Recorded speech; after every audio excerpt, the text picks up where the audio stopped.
O Senhor é meu pastor e nada me faltará. Deitar-me faz em verdes pastos, guia-me às águas tranquilas,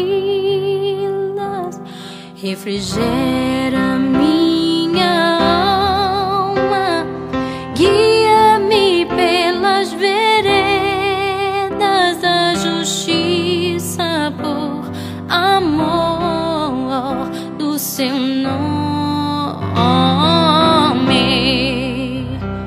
Ainda que eu andasse pelo vale da sombra da morte, não temeria mal algum, porque estás comigo.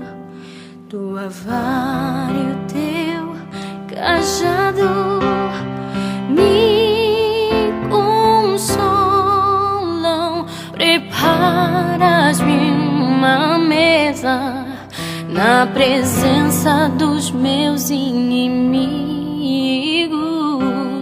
Unge minha cabeça com óleo e o meu cálice transborda. Certamente que a bondade e a misericórdia me seguirão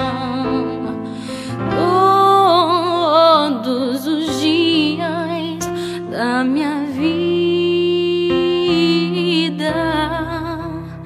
e habitarei na casa do Senhor para todo sempre,